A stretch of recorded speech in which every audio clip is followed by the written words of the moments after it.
keeping an eye on for you here. Well, in case you haven't gotten a copy of the Financial Standard, today our focus really has been touching on a number of subjects touching on the economy and elections. And we have an interesting set of numbers that I'd like us to quickly look at when it comes to how the economy performs in any given election cycle and what have been the trends for the last 5 years. And let me give you the numbers on some of on just really how has this affected the economy, and of course giving this some great perspective. Well, here are some of the numbers. According to the IMF, the country's probability of political instability after the election is oscillating between 30 to 50%. Not a good place to be as an economy. Let's take a look at the next slide, where we want to walk you down memory lane in terms of the GDP. This is the gross domestic product of a country, and how has it performed for the last 5 election cycles. In 1992, our GDP was actually able to withstand the test of time. It was at about 0.6%. In 1993 at 0.3%, near 3 percentage point drop. In 1997, we had a GDP of about 2.4%, and interesting to note that in 1998, it was at 1.8%, and the 2002 elections wasn't a good year for the economy. After the elections, the GDP was at a paltry 0.4%. In 2003, things looked up a bit, and it peaked to 2.9%. By the time President Kibaki was getting into his second term, the GDP numbers were at an all-time high of 6.9%, just literally on the verge of crossing to the 7% mark.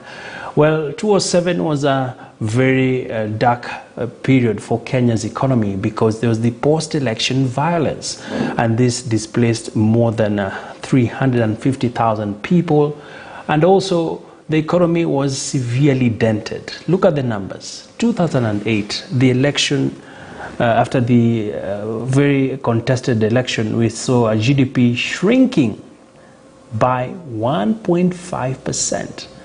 That's quite a big margin. And in 2010, things picked up back on course. Our GDP hit 8.1%.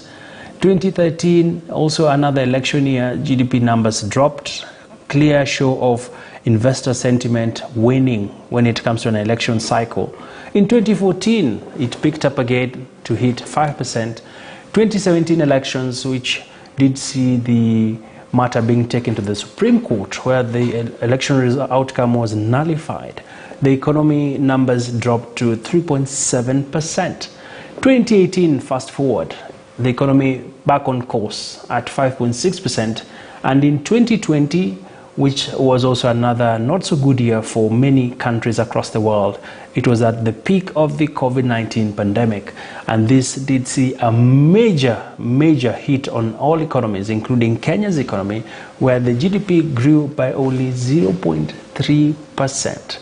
That is quite substantial. That, if you look at the numbers, it literally means a whole about 700 billion shillings was wiped out of the economy. Well, another interesting perspective is that private sector investment always reduces during an election year, and for obvious reasons, because of the political uncertainty linked with an election cycle. Buildings approval by the Nairobi City County reduced by 33% to hit 102.9 billion shillings. Also an indication of the wait-and-see approach by investors.